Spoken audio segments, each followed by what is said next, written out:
ብልጽግናን እኔ አማራን አይደለም አማራ እንዲያደርገው ኦሮሞ እንደዚህ ያደርግ አይደለም ማህበረሰብ አልሰድብም። ነገር ግን ብልጽግናን መውቀስ ዲሞክራሲ ሀሁ መሆኑን አያውቁም። ብልጽግና ውስጥ ሆኖ ዲሞክራሲ ኢትዮጵያ ውስጥ እናሰፍናለን ተብሎ ብልጽግናን መውቀስ ዲሞክራሲ መሆኑን አይገባዋል። ትላንት እኮ ስትቃወም ነበር አልነበረም እንጂ ቢሆን መብት አይደል እንዴ? ህገ መንግስታዊ አይደል? በኃይል ካልያስከኝ በስተቀር ህገ መንግስታዊ መብት እኮ ነው። ብልጽግናን የምጠይቅባቸውን ጥያቄዎች መለሰልኝ። ነግሬያቸዋለሁ። ብልጽግናን ታዬ ቦጋለ የት ጋር ነው የወቀሰው? የዶክተር አብይ አሁን ቁጥር 1 ደጋፊ ነበርኩ እስከ መጨረሻው። አንድ ቪዲዮ አውጣ ዶክተር አብይን የተናገርኩበት የለም ወፍ። ክብርት ከንቲባ አዳነች አቤቤን የተናገርኩበትን አውጣ ወፍ የለም። ክቡር ፊልድ ማርሻል ያደነኩበት ግን አወጣውላቸው፣ ዘረገፍኩላቸው። 1000 ያለ ከፈለጋችሁ ይሄው ሊንክ ግቡና ኤዲት ሂስትሪ ካለው ከነቀኑ ተመልከቱ። የዛሬ 8 ዓመት 7 ዓመት እኔ የሆነ ነገር እንትን ፈልጌ አይደለም። ግን አትዋሹ። በየትኛውም አቅጣጫ አላችሁ። እኔ ፊልድ ማርሻል ብርሃኑ ጁላን ሳከብራቸው ከነማረጋቸው ስጠራ 46 ዓመት ለዚች ሀገር መስዋዕትነት ከፍለዋል። ሰዎች የሚያወሩትን ተራ ወሬ ሳይሆን ሻዕቢያን አንቀጥቅጠው ባድመ ላይ መለስ ተመለስ እስከሚላቸው ድረስ ፊት ለፊት እንደ ነብር እንደ ራስ ነብር እየተወራጨ ወደፊት ሲሄድ ሰራዊቱ ይመሰክራል። መለስ ጠርቶ አቁም ተኩሱም ካለ በኋላ ፊልድ ማርሻሉን የመጀመሪያ ደረጃ ወታደራዊ ከፍተኛ ኒሻን ሸልሟቸዋል። ሴኩትሪ ጌታቸው እየጠራ ቪዲዮ አለ እጄ ላይ አለ። ሴኩትሪ ጌታቸው ጠርቶ ትልቅ ጀነራል መኮንን ተብለው ተሸልመዋል። አንድ ወያኔን 3 ጊዜ አዝረጥርተዋል። የሚገርም ኤሊት ሰራዊት ሰርተዋል። ስለ ሰራዊቱ ልነግራችሁ እችላለሁ። ጀቶችን ስንት የተገለጸውን ብቻ ማሉ አይነገርም። የሰራዊት ግን ያንን የሚያክል ጀነራል መኮንን አንድ ተራ ሰው ቂጣ በቀደደው አፉ በርገር በቀደደው አፉ ይሳደባል። ስለዚህ የሰሩትን ኤሊት ሰራዊት አየሁ። ለሀገር ያላቸውን ስሜት ተመለከትኩ። ብሔርተኝነት ሳይሆን ህገ መንግስታዊ ውግንና እንዳላቸው አየሁ። ስለዚህ ፊልድ ማርሻሉ ላላደንቅ ምንም ምክንያት የለም። ዶክተር አብይ አየሁ ወታደር ነው፣ መኮንን ነው፣ ደራሲ ነው፣ ጸሐፊ ነው፣ ገጣሚ ነው፣ አይቲ ባለሙያ ነው፣ ኢንሳን ተአምር የሰራ ነው፣ በኦሮሚያ ኢኮኖሚያዊ ቤት ተአምር የሰራ ነው፣ ጠቅላይ ሚኒስትር ሆኖ ሀገራችንን በተለያዩ መንገድ አንደኛ እንድትሆን ያደረገ ነው። ተምሳሌትነት ሲያመጣቸዋል። ምን ብዬ ልውቀሰው? ልደቱን ጠዋት የሚገለባበት ከሰዓት የሚገለባበት ለው ላድንቅልህ ወይስ አንዳርጋቸው ጽጌን ላድንቅ? አማራ የለም ብሎ ጽፎ አጼ ምኒልክ አድዋ ላይ የዘመቱ ሙስሊሞችን ክርስቲያኖችን አስቀብረው ሙስሊሞቹን ለጅብና ለአሞራ ሰጧቸው ብሎ የሻዕቢያ ቅጥረኛ ሆኖ ክርስቲያንና ሙስሊም መካከል ቁርሾ እንትን ለማለት አንድ ማን ዋይልድ ነው የሚባል ሰው ከሱ አየው ብሎ ጦርነቱ ላይ አልነበረ። የቅኝ ግዛት ኢትዮጵያን ለመከፋፈል የሚፈልግ ሰው ጻፈ ብሎ ይሄ የሚያክል ግብዳ የእንጨት ሽበት ያንን ሲጽፍ ላደንቀው ፈለግ እንዴ? አሁንስ ራሱ የጻፋቸው ሱዳን ሄዶ እናንተ ባለውለታ ናችሁ። እኛ ኢትዮጵያ እኮ ስደተኛን በመቀበል ከዓለም 4ኛው ሀገር ናት። መዓት የሱዳን ስደተኛ ኢትዮጵያ ውስጥ አለ። መዓት እኔ ሰፈር ብለዋል ያጥለቀለቅ። እናንተ ባለውለታችን ናችሁ ሲልና ሲቀል ይሄን ሰውዬ አንድ በአንድ የአማራ ህዝብ ከየት ወዴት በሚለው መጽሐፍ፣ ነፃነትን የማያውቅ ነፃ አውጪ በሚለው መጽሐፍ፣ እኛም አንናገር ትውልድ እንነጋገር በሚለው መጽሐፉ ትላንት አማራ የለም ብሎ ዛሬ ደግሞ የአማራ ወኪል ነኝ ብሎ መጣ። ጽምዶ ላይ የሻዕቢያ ወኪል ነው፣ የግብፅ ወኪል ነው። ይከፈለዋል። እድሜው የሚኖረው በማጣላት ነው። በያፓ ጊዜ ከኋላ ሆኖ የኢትዮጵያን መከላከያ ሰራዊት በደርግ ዘመን የነበረውን የኢትዮጵያ ሰራዊት የወጋ ሰው ነው። ጓደኞቹን ክዶ ለህወሓት አሲምባ ላይ አስገድሎ ይሄ አነው ምናምን የኢትዮጵያ ህዝቦች ቤተ ንቅናቄ የሚባል ቢሮ ሰጣው የነበረ ሰው ነው። ሱዳን ደግሞ ሸውዶ ገብቶ ከሱዳን ክዶ አውሮፓ ሄደ ነው። ከዛ ሻዕቢያና ወያኔን ኢትዮጵያ እንዲገቡ የረዳ ነው። መጨረሻ ከሻዕቢያ ሆኖ ኢትዮጵያን የወጋ ነው። ከወያኔ ጋር ሆኖ ኢትዮጵያን የወጋ ነው። መልሶ ደግሞ የትግራይ ህዝብ ከምድረ ገጽ ይጥፋ ያለ ሰው ነው። በተጨባጭ ይጥፋ ያለ ሰው ሊትራሊ። ዛሬ ግን ሰው በስሜት እንዲህ አይነት ሰዎች እነዚህን ሰዎች እንዴት አድርጌ ነው ከብልጽግና ውስጥ ካሉ ሰዎች ጋር ማነጻጽረው? እና ትልቁ የኔ መሰረታዊ እንትን ይሄ ቅርታ ይሄ ትንሽ እንትን እና የኔ መሰረታዊ እምነት እነዚህ ሰዎች አይመጥኑም። ብልጽግናዎች ደግሞ ይመጥናሉ። ስህተት አላቸው ወይ? መላእክት አይደሉም እኮ። ጠቅላይ ሚኒስትሩም ደጋግሞ ተናግሯል። እየገቡ እኮ ነው እስር ቤት እየዘረፉ። ሰው መጥቶ እኮ 2 ሰዓት ቀደም ብላችሁ ኑ ብለው 4 ሰዓት ሲገቡ እኮ አይቻልም። 2 ሰዓት ቀደም ብላችሁ ኑ ብለው ሰው ቀጥረው ሰው መጥቶ እነሱ 4 ሰዓት ምናምን የገቡት አይቻልም። ግን እየሰሩ ያሉት ስራ ደግሞ ማመን አትችሉ። ከላይ ያሉ ሰዎች እነ ክቡር ዣንጥራር አባይ በጣም በየሴክተሩ የሚሰሩ ምክትል ከንቲባው ተአምር ነው የሚሰሩት። ያው ብዙ ጊዜ አይወራላቸውም እንጂ ትልቅ እነ ጥራቱ በየነ የአዲስ አበባ ከተማ ስራ አስኪያጅ የነበሩት አሁን የሐዋሳ ከተማ ከንቲባ በፊት የሐዋሳ ከተማ ከንቲባ ትልቅ አሻራቸውን አሳርፈው ሄደዋል። ብዙ ያልተዘመረላቸው ጀግኖች አሉ ብልጽግና ውስጥ፣ ግን እንደ አንድ ቲም ነው የሚንቀሳቀሱት። ክቡር ጠቅላይ ሚኒስትሩ እንደ አሌክስ ፈርጉሰን ድሮ ማንቸስተር ዩናይትድ በነበረበት ጊዜ ጠንካራ ቲም ይፈጥራል። ማን የት ጋ እዛ ቦታ ላይ ካልቻለ ቦታ ይቀይራል። የሚችል ከሆነ ደግሞ ያስቀጥላል።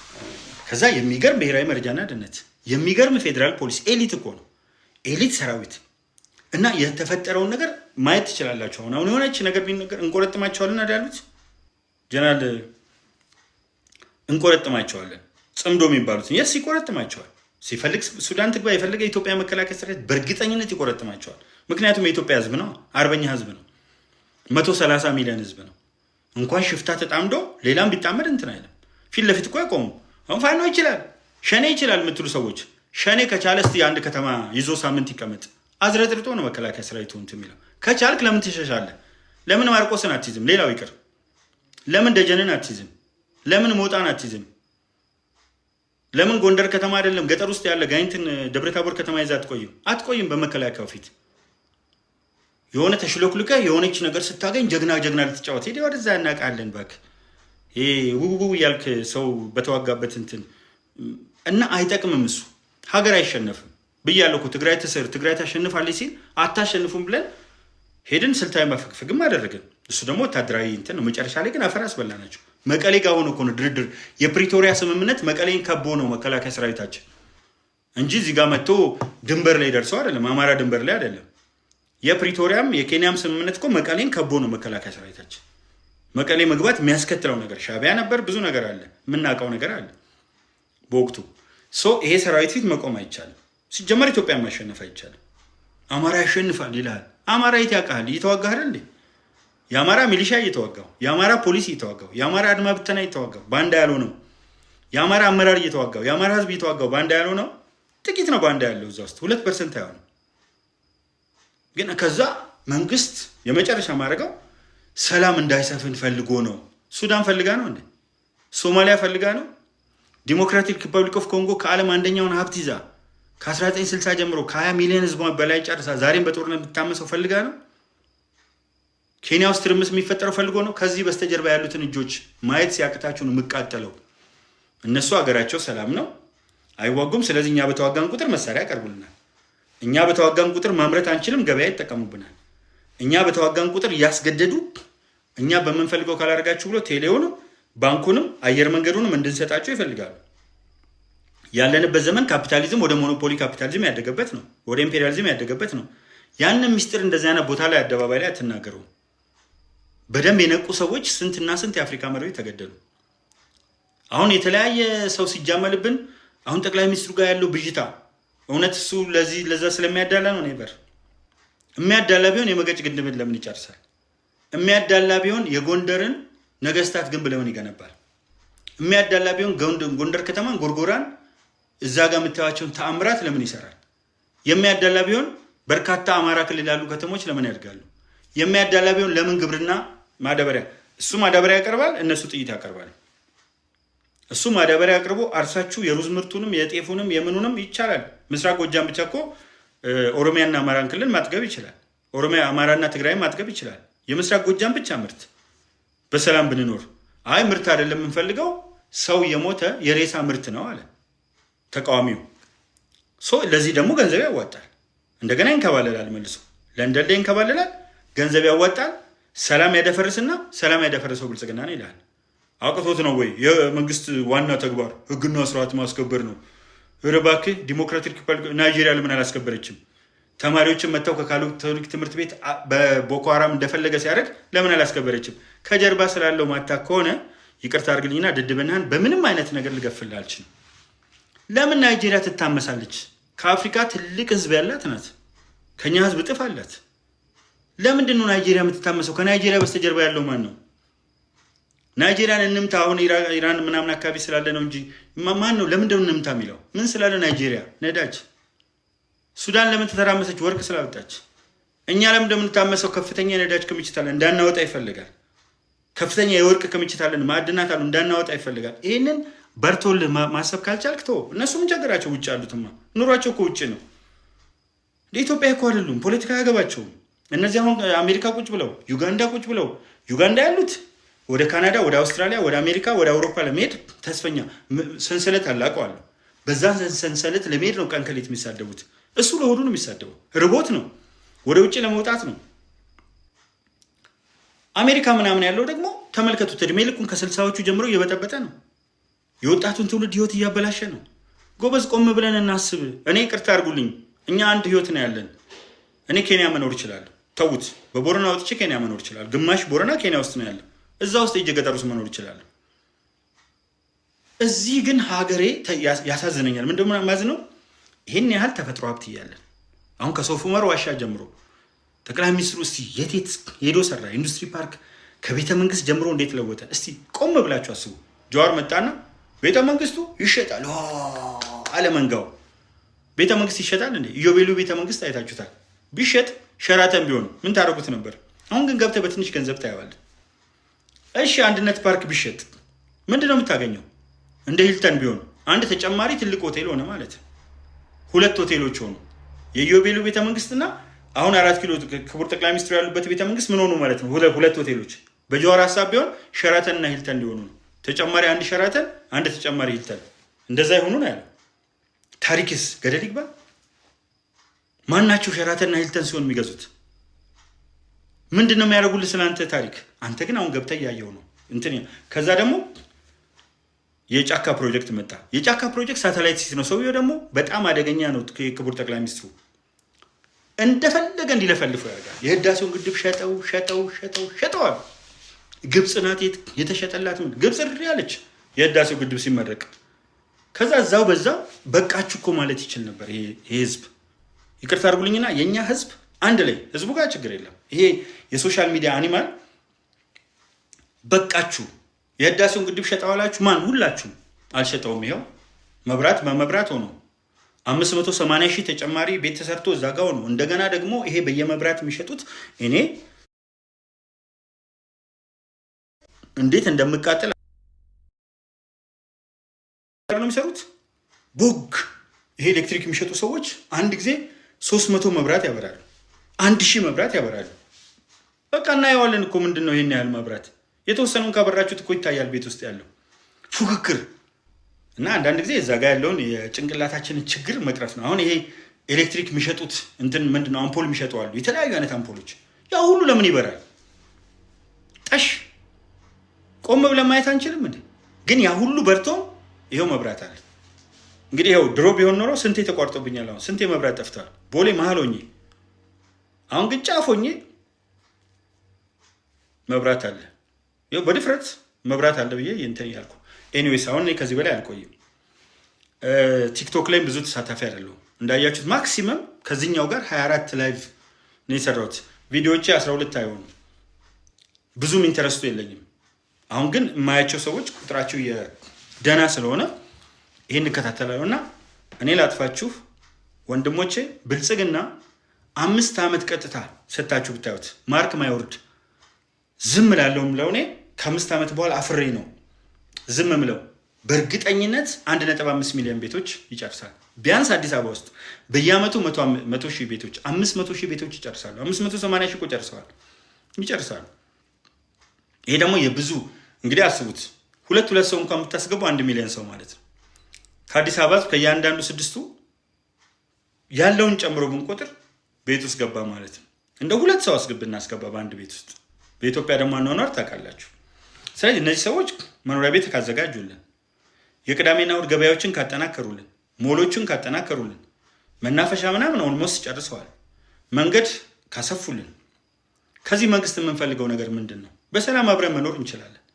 ማንም መጥቶ ገፍቶ እንደዚህ ሊያደርጋ አይችልም። ለምን አየሁ ሌላውን ካልክ በሽታ አንተ ነው። ማንም መጥቶ አንተን ገፍቶ ቤት ውስጥ የሚገባ የለም። እርግጠኛ ሆኜ ነው የምነግርህ። እዚህ ሀገር ላይ መከላከያው እኮ ከ80ውን ብሔረሰብ የተውጣጣ ነው። ፌዴራል ፖሊሱ ከ80ውን ብሔረሰብ የተውጣጣ። ስለዚህ መሆን የሚችለው ነገር ከፊት ለፊት ሲታይ ሀገሬ እንዴት እንደምታድግ ሳስብ እውነቴን ነው የምላችሁ። 3 ዓመት አሜሪካ ተቀምጬ ስመጣ እኔ ምናልባት ፓሪስ ካልሆነ በስተቀር ከዞርኩባቸው ያልዞርኩበት የአውሮፓ ከተማና የአሜሪካ ስቴት አለ ብዬ አልወስዱም። እንደው በጣም አንዳንድ ቦታዎች ፓሪስ አሉ፣ አንዳንድ ቦታዎች የተወሰኑ ይሄ ዳውንታውን ላይ ለየት ያሉ። ግን የሚገርመው ዳውንታውን ላይ ራሱ እንደዚህ አይነት ድምቀት አላየሁም። ትልቅ ህንፃዎች አሉ፣ እኛ ጋርም እነዛ ህንፃዎች አሉ። እንደውም አንዳንዶቹ ሀገሮች አሁን ስቶክሆልም ምናምን ብትሄዱ አጫጭር ናቸው። ዋሽንግተን ዲሲ ብትሄዱ አጫጭር ናቸው። ኢትዮጵያን ህንፃዎች አያክሉም። ዋሽንግተን ዲሲ ስለሚከለከል ከዚህ ከድላቸው ሐውልት በላይ ቁመት ስለማይኖረው ዋሽንግተን ዲሲ አጠር ያለች ናት እና ከአዲስ አበባ 3 ጊዜ ታንሳለች። ግን ከአዲስ አበባ 3 ጊዜ የምታንሰው እንደው ፒያሳ 4 ኪሎ ምናምን ብቻ ቢሆን አስቡት ምን እንደሆነ። እና እሱን ሳይ ደረቴ በደስታ ይሰፋል። ዋው አሁን ኢትዮጵያዊ ነኝ ብዬ መናገር እችላለሁ።